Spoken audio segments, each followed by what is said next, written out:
क्या तुम उससे यानी पीड़िता से शादी करोगे? यह सवाल chief justice of India S A Bobde ने रेप के एक आरोपी से पूछा।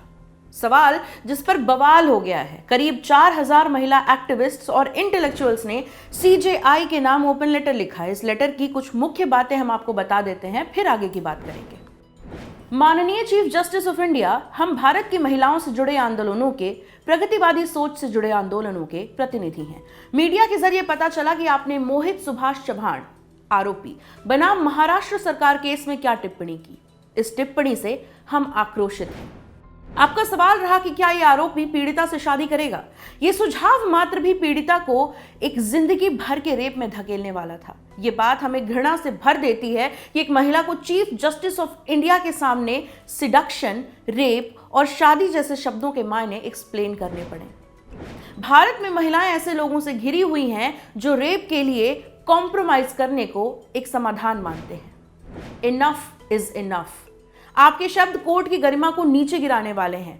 चीफ जस्टिस ऑफ इंडिया जैसे प्रतिष्ठित पद से देश की अन्य अदालतों, पुलिस और अन्य एजेंसियों तक ये संदेश जा रहा है कि भारत में महिलाओं के लिए न्याय उनका संवैधानिक अधिकार है ही नहीं। वहीं रेपिस्ट को यह मैसेज जा रहा है कि शादी रेप का लाइसेंस है।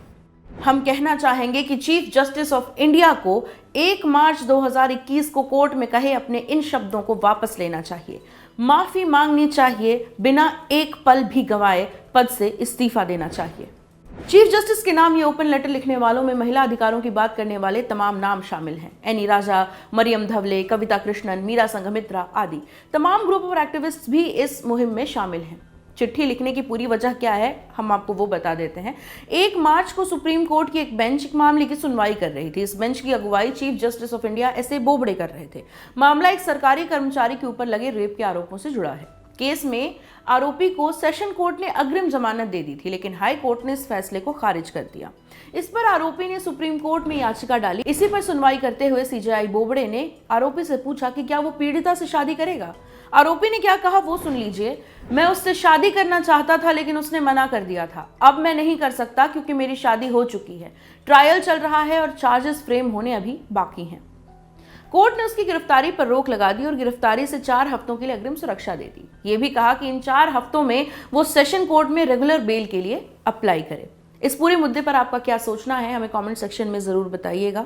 ये स्टोरी आप तक लेकर आए थे अभिषेक, मैं हूं प्रेरणा, कैमरे के पीछे है मिथिलेश। देखते रहिए ऑर्डिनरी।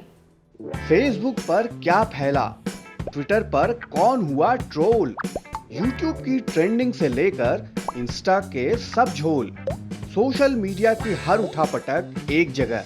सोशल लिस्ट सोमवार से शुक्रवार रात 10 बजे दी लल्लन टॉप पर।